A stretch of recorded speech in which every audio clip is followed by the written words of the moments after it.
How's it going, everyone? Welcome back to the Black Metal Rebellion. I'm your host, Jesse Morgan, aka Slammerella, and we are back with a Christmas haul.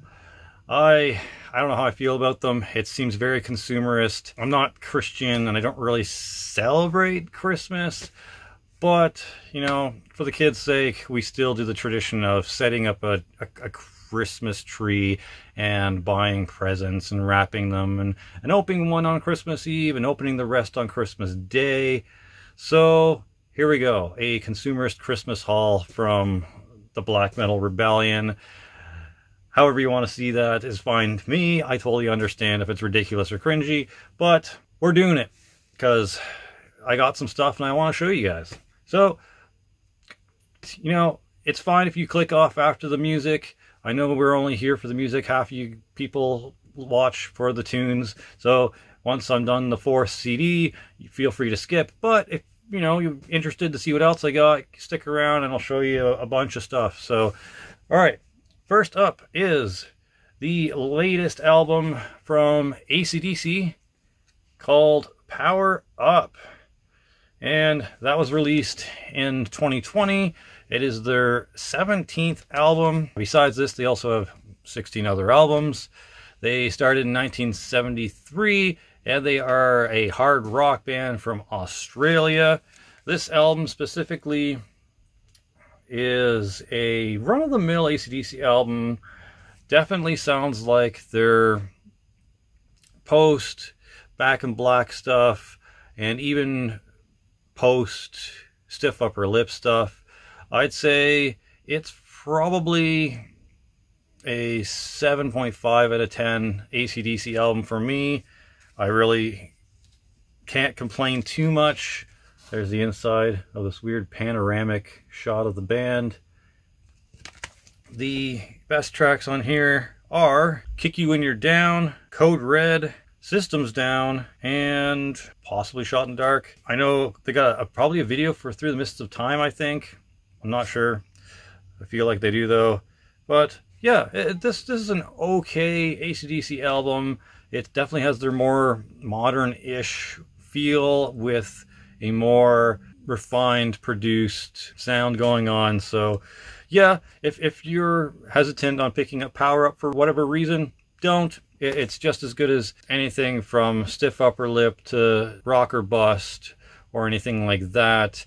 The songs don't have a super duper amount of like crazy memorable riffs or standouts in it, like Wheels or I Feel Safe in New York City or anything like that, but you might find a couple of nice licks here and there. So if you're into AC/DC, there's no reason why you shouldn't pick it up. All right, moving on to another new release that came out September 2nd, 2022, currently this year. Hopefully I get this up before the New Year's. That is Megadeth's 16th album, The Sick, The Dying, and The Dead. Megadeth are a thrash metal band from Los Angeles that started in 1983.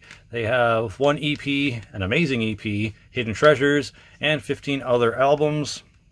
This one, there's the track listing there, is, again, it's an okay kind of run-of-the-mill post Cryptic Writings album. It's Dave Mustaine is getting a little old. His health has been up and down over the last few years. There's only so long that he's going to be able to keep his kind of youthful, you know, vocal style, and there's only so long his fingers are going to be able to hold out for all those crazy guitar takes. So is Sick, Dying, and the Dead the best Megadeth album? No. Is it an alright Megadeth album, and should you pick it up if you have all the other ones? Yeah, probably. I would probably listen to this before their second and third album any day.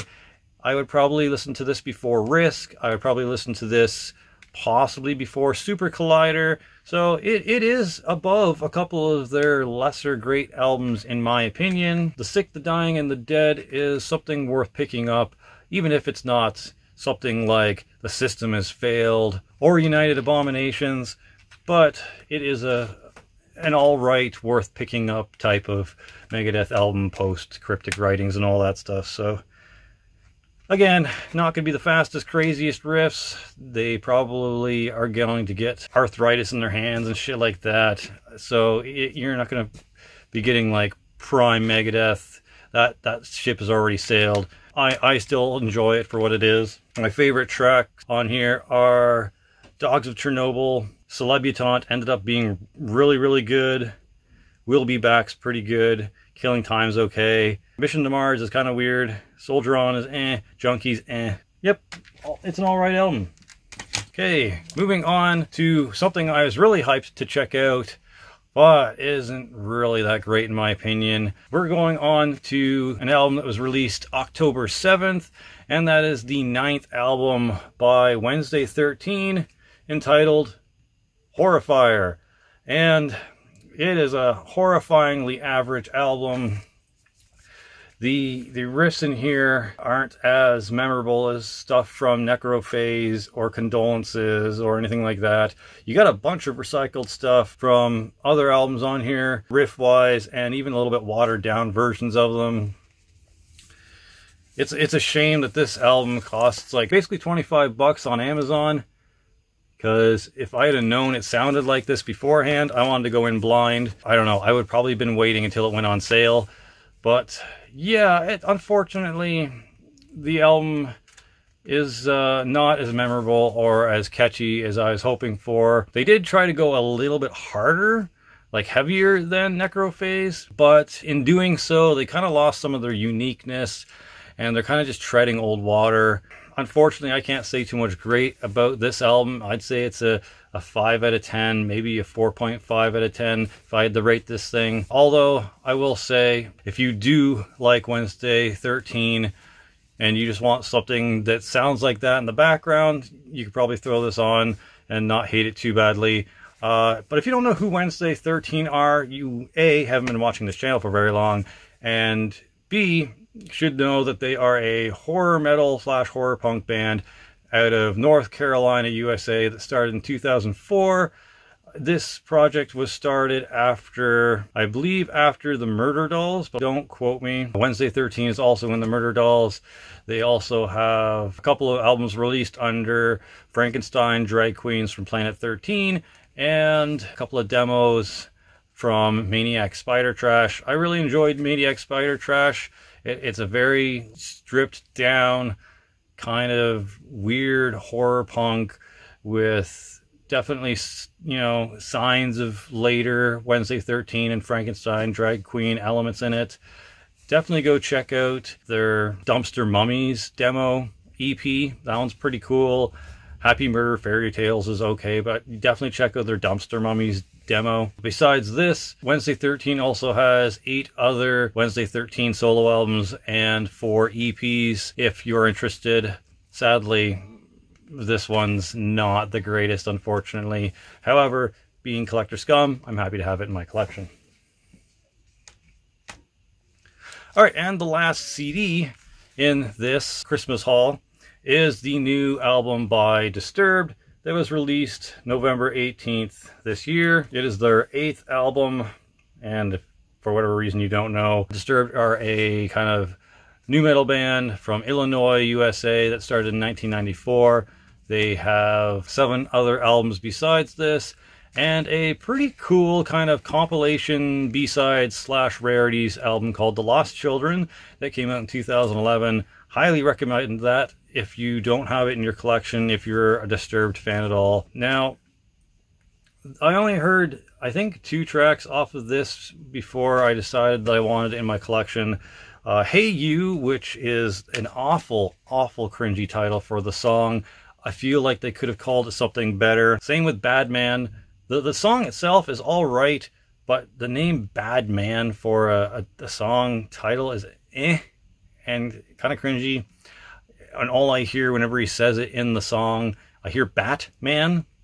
I feel like the slight change to calling the song Madman would have been a little bit better and a little bit more mature sounding. The song Divisive is alright. Won't Back Down is a pretty good finishing track. and Part of Me is sweet because it has like a ooh wah ah ah thing going in it. So that was neat and unexpected.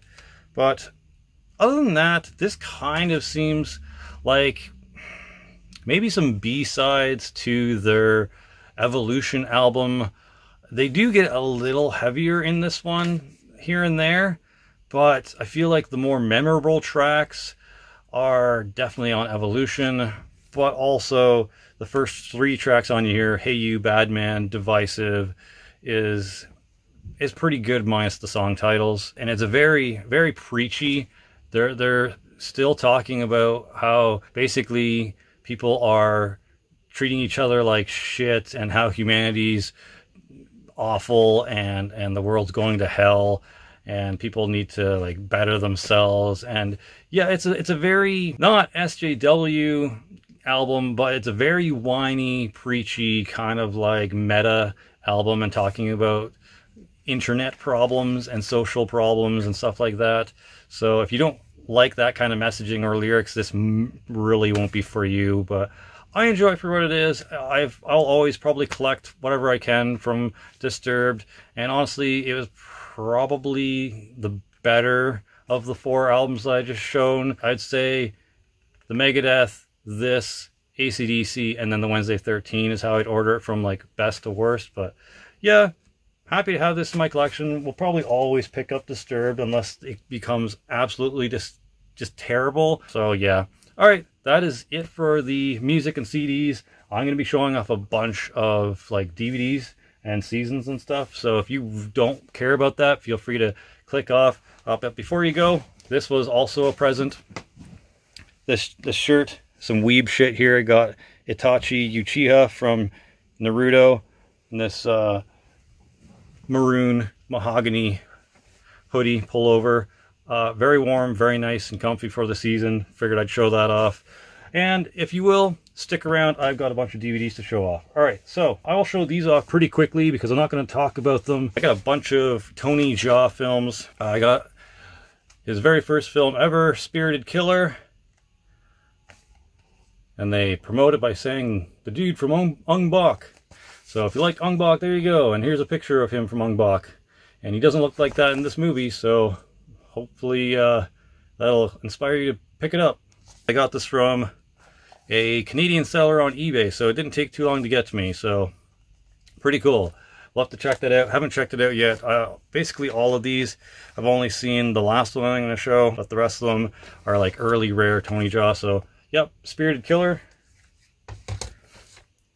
Next one is also pretty rare and hard to find, Hard Gun. It's a Tony Jaa film, sort of. He's the bad guy, along with Panaridicry, which Panaridicry and Tony Jaa go together like peanut butter and jelly. So yeah, I don't know why I'm opening this up, but there you go. There's the DVD itself. And then I got The Bodyguard 1 and 2. It's apparently these are kind of like martial arts action comedies. So I'm not sure how much I'll enjoy them. I'm not a big fan of when like action martial arts tries to mix with comedy, because the comedy isn't what I'm there for, and the type of comedy that normally happens isn't really my thing. Like, my comedy is like Jim Carrey style of comedy, or the Three Stooges type of comedy, stuff like that. I'm not really into like meta comedy or like silly weird comedy like Adam Sandler or Will Ferrell or any of that kind of stuff, or any of like the weird oriental style of comedy that they like to throw in earlier kung fu films.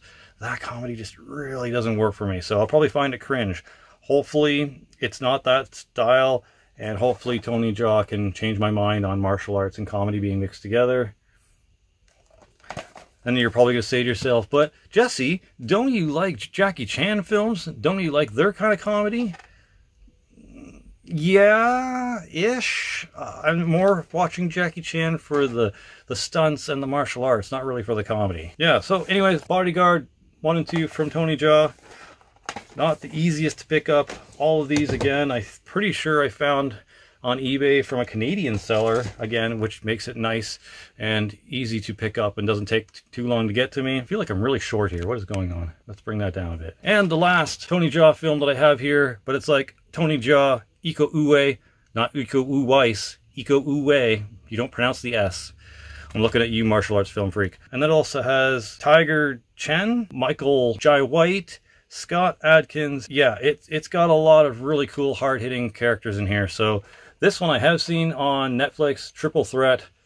It was really, really good when I watched it the first time, when it first came out on Netflix. Can't remember too much about it now, though, except for the fact that all these people are in it and they end up fighting each other in one way or another. So I'm going to probably be pretty stoked when I rewatch this on DVD when I have time to do so, because there's so many good martial arts actors and there's probably a lot of good fights that I can't remember right now. But yeah, cool to have a lot of these Tony Jaa earlier stuff and Triple Threat in the collection now. All right, going through a couple more martial arts ones. There is a couple of Undisputed here that I got. Obviously, Undisputed is huge for having Scott Adkins as Yuri Boyka. I remember watching that. This one, I think I remember watching Undisputed 2 with my cousin Brett, aka Frets, from the Kier band back in the day, and Serenicide. Saw them recently jamming again with Enter Euphoria, so that was pretty cool. Maybe we'll see them do a show or something if they ever have time.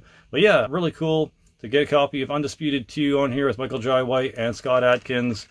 Very interesting MMA style, flippy, grapply, kicking style of fighting. And then I got the thing that started it all with the very first Undisputed with Wesley Snipes and what's the other guy's name? Vino Ramos. My apologies for probably butchering his name. But yeah, it's very interesting that they got Vino Ramos, the Iceman, in here to go on into this movie after what happened in this one. You'd think that Wesley Snipes' character would be the Michael Jai White character that goes on into Undisputed 2, but nope, it's Ramos' character that goes on into this one. So yeah, a very interesting choice that they decided to make the Iceman character go on into this and not Wesley Snipes. But either way, I'm stoked to get Undisputed 2 and the one that started it all, Undisputed 1. This one is just plain boxing though. They don't really add MMA stuff until the second one. All right, moving on to a movie that I picked up based on the Art of One Dojo's live stream. Someone suggested that Sensei Dan picks up the movie Red Belt. And this has Chiwetel Ejiofor, Tim Allen, Randy Couture, and a bunch of other actors in it. But it's basically about this jiu-jitsu master that's teaching classes the old traditional way and isn't taking any fights or going into any tournaments or whatever. But then one of his students gets into trouble. He ends up losing a bunch of money, and basically, in order for a bunch of weird situations to be resolved, he ends up having to go to this tournament and fight a couple of people. But the way it goes down is kind of amusing, and he finds out that there's some basically fights being thrown and some kind of stacked elements being put up against the fighters, and he just kind of goes in and wrecks house. The reason why it's called Red Belt and why that's important, if you're not in the martial arts kind of circle, you wouldn't understand why it's called that. But in jiu-jitsu, or at least Chiwetel Ejio's jiu-jitsu form of martial arts, the red belt is the highest belt you can get, and that's even above black belt. The red belt is meant for like the master or the grandmaster of their form. The ending of this is actually pretty special because Chiwetel Ejiofor's character is only a black belt until the very end of the movie, and it's kind of neat how he gets it. So yeah, very interesting movie about jiu-jitsu being the main martial art used in this. There's a couple of situations where you get to see him use it, and there's kind of a heartwarming story about him and the female student in this. So yeah, never would have heard of it if it wasn't for the live stream from Art of One Dojo. Definitely do yourself a favor and check out Red Belt. Definitely a sleeper martial arts film. There's the inside for whatever reason. glad to have it in my collection. I'm gonna have to watch it again because I was kind of doing an outline for something else that I was working on while I was watching this, so I kind of missed a couple of parts here and there. But yeah, really good. Glad to have it. Moving on to an actor that I kind of got on a weird kick of watching every film I could find of them, whether it be on Netflix or Amazon Prime's service or Tubi. I saw the photo right here of White Tiger. I'm like, that's kind of cool. Some dude doing a really high sidekick with the title White Tiger, and then the tiger logo in Oriental like kanji or whatever behind them. Very iconic looking cover art, and I'm like, that's pretty sweet. Let's watch that. So I tracked it down on Amazon Prime, I believe. Unfortunately, the movie wasn't as cool as what the cover art was suggesting it could be. Of course, I went in blind. I didn't really know too much about it. I didn't really know too much about this actor prior to watching it, so I don't know why I expected a whole bunch more than what I got in it. But yeah, after watching White Tiger, I kind of got on a Gary Daniels kick and watched a bunch of their stuff. Gary Daniels was also in the Legend of Bruce Lee Chinese television series that's on Netflix. He was one of the karate senseis, karate black belt practitioners that the Bruce Lee character had to face in one of the tournaments. And he pretended to be like a one-armed martial artist when he came into the dojo and shoved an ice cube against Bruce Lee's head at the end of the fight and told him to cool off, and left him with the ice cube as like something to ponder about and think about. So yeah, it was very interesting that I kind of secretly got introduced to Gary Daniels through the Legend of Bruce Lee show. So after watching White Tiger, I watched a whole bunch of his movies and couldn't find this movie, so I ended up picking it up from Deja Vu Discs for $2.99. So even if it was shit, I didn't really waste too much money. So yeah, this was a December Christmas pickup, basically. Skin Traffic with Gary Daniels. Gary Daniels movies, for the most part, are middle of the road, schlocky, B-level, maybe C or D level action flicks with a little bit of martial arts in them. And this one, it's not really any different. I mean, this is a little bit better than some of his later films, because most of Gary Daniels' later films are really, really bad and schlocky and like Z-level acting and choreography. This one had Mickey Rourke in it and had Eric Roberts as one of the main bad guys in it. Spoiler, I don't think you're supposed to know that until halfway through the movie, but whatever. You're probably never going to watch this. So it had a couple of stars in it, so you're hoping, oh, it's got a couple of, well-known actors in it. Maybe this is going to be great. No, I looked up reviews. A lot of reviews basically gave this like a 0 or a 1 out of 10 and saying it's like the baddest bunch of garbage they've ever seen. But then it also got, strangely enough, a bunch of 9s and 10s out of 10s, saying it's great action, blah, blah, blah, blah, blah, reminds me of the early action movies of the 70s and 80s. I feel like these people are just riding on nostalgia, though, because subjectively speaking, of course, it is what it is. Art is art, and everyone has their own opinion, but I'm someone that normally gives things a pass. This is bad. It was like a 5 out of 10 if I'm being nice.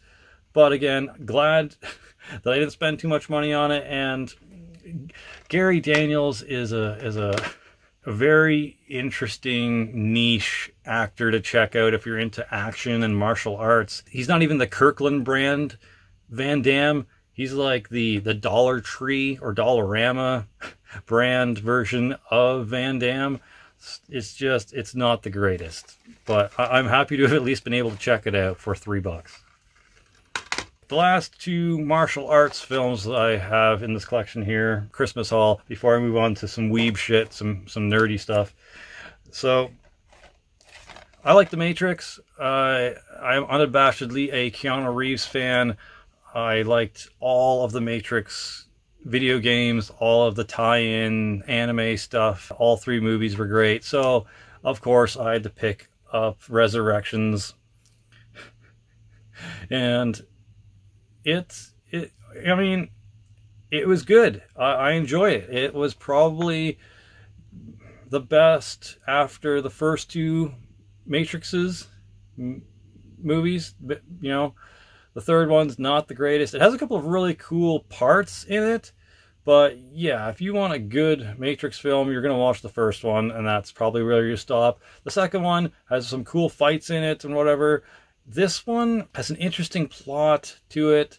There are some interesting action scenes and some interesting fight scenes. I actually don't mind the replacement actor for Morpheus. Lawrence Fishburne's replacement in this does a pretty good job at being Morpheus. Yahya Abdul-Mateen II. That's the only time I've ever sang their name. They play a pretty good young looking Morpheus. I think a lot of the hatred for this was how quickly they're trying to sum up some of the things that were going on so that Neo could get their powers back quickly again, and the blue-haired feminist in there is triggering some people for some reason. But I had fun with this movie. It was really enjoyable. It could definitely do for like an expansion or expanded version, so that they could kind of like flesh out some of the ideas in here a little bit longer before he gets his powers. And even once he gets his powers, I feel like there could be some more extended fights and some more agent stuff and whatever. But you know, for being over 10 years in the making or more since the last Matrix movie came out, I enjoyed it. Sue me. It hasn't arrived yet, but I did get a Kickboxer box set, Kickboxer 1 through 5. The first one having Van Damme in it and kind of his main story and the main reason why you'd watch a kickboxer movie. And then the other four kind of go off in a different region, and a new brother gets introduced and whatever. And then the Kickboxer number 5 has Mark Dacascos or Damascus or whatever the fuck his last name is. He was, I think, one of the Crows in one of the Crow movies. So that's kind of cool. I definitely want to watch Kickboxer 5. And then after that, Van Damme actually returns as a totally different character in this. The main character meets him in prison, and Van Damme's character trains him how to be a better fighter. But this is Kickboxer 6, I believe. Correct me in the comments, I can't remember. But I'm pretty sure this is part 6, called Vengeance. And this is neat. It's got Dave Bautista in it. It's got Gina Carano. I still dig Gina Carano. I know she was canceled on Twitter for making her pronouns beep bop boop. I'm trans and I don't give a shit about that, so I don't know why you do. Anyways, I like Gina Carano. I like Dave Bautista. Van Damme's cool. Alain Moussi is supposed to be the new Kickboxer guy. Can't wait to watch this after the rest of the 5 Kickboxer box set thing gets here. Hopefully the first week of January I can check it out. But yeah, pretty cool. I also need to get Kickboxer Retaliation. It also has a pretty interesting character in it, the big bad guy, and that one is in a lot of martial arts films as the big bad guy because he's fucking huge and he's jacked, and he could probably squish you with one hand into a tiny tennis ball of a human being flesh pile. So yeah, Kickboxer 6 Vengeance. All right. This is really, really long. I don't blame you if you've dropped off by this point. I've got 4 more things to show. It's dorky stuff, so if you're made it this far, give yourself a clap on the back. All right. Here we go. Some MCU stuff. Doctor Strange and the Multiverse of Madness. Gotta love me some Sam Raimi directed film. Always will support Sam Raimi. Came up with the best comedy / horror series, the Evil Dead series, with my man Bruce Campbell. So even if this wasn't MCU, I'd be picking this up anyways, because Sam Raimi, Bruce Campbell punching himself in the face, always a good time. Like I said, I like slapstick stuff, so hilarious. Yep, just continuing on with my MCU collection. The rest is all DC stuff. You probably won't like this, but it is what it is. I gotta collect all of them. This is the complete 4th season of Supergirl. Some people liked it, some people don't. I enjoyed it for the most part. It did get a little up its ass with preachiness and social commentary and kind of meta stuff and very, very strong, independent woman, feminist stuff. Like, I like some of it, but I also find some of it cringe. So yeah, I don't blame any of you if you do not like or watch this. Holy shit. Wow, a lot of discs in this one. I don't actually have season 3, so I'll have to go back and get season 3. This is just what I got for Christmas. So yeah, season 4. I don't remember if it was a great season or not. It doesn't really matter. I'm going to pick them up anyways because Collector Scum and DC fan. So moving on to more Greg Berlanti-verse. This is the 6th season of The Legends of Tomorrow. I actually really enjoy the Legends of Tomorrow. Besides the original Arrow series, this was probably my favorite. And then The Flash. This one need to catch up on, and I need to catch up on the 7th season. But I'm glad to have this on Blu-ray so I can actually check it out. I didn't have a way of checking out Legends of Tomorrow, you know, legally at least. And I like to make sure the artists get paid for their shit. So there you go, Greg Berlanti. Enjoy the $35 or whatever it costs on, you know, Amazon for this stuff. And the last thing is DC Animated Universe, which is, everyone knows, the best animated universe with Superman and Batman, Battle of the Super Sons. This could have gone one of two ways. It could have been terrible and cheesy and just awful. I'm not a big fan of Starro. I'm not a big fan of comic books trying to use excuses to make the superheroes fight each other. There's enough bad guys and villains for them to fight. They don't need to fight each other. Yeah, I wasn't a big fan of the fact that they tried to use Starro in this to get the superheroes to fight each other. But this movie, animated film, actually has some heart in it. The banter between Damian Wayne and Jonathan Kent. I guess they can't be called Superboy because the Lex Luthor Superman clone is Superboy. Whatever. It's convoluted. But yeah, the banter between those two is pretty funny, and the fact that they slowly start getting to like each other through different means in the movie was pretty good. A bunch of the fight scenes were pretty interesting. The animation's great and gorgeous and colorful. Yeah, this ended up being really good considering it had Starro in it, and considering it like shoehorned a reason for superheroes to fight superheroes. But yeah, definitely don't skip this. Don't skip Leg Day, and don't skip Battle of the Super Sons if you enjoy the animated DC stuff. Really liked it. I need to go back and get Green Lantern Beware My Power, and I need to get the deluxe edition of Batman The Long Halloween with part 1 and part 2 in it. It's so hard to keep up on all this stuff, especially when you're obsessed with music and recently martial arts films. So yeah, it'll be a bit before I am able to get those, but done, finally. Again, give yourself a round of applause for sticking around this long. You're the real friggin' OGs and PIMPs. Ugh. Thanks for sticking around. Thanks for watching. For Glory, for the Rebellion, Slammerella out. Hope your holidays kicked ass and have an awesome new year. I will be trying my best.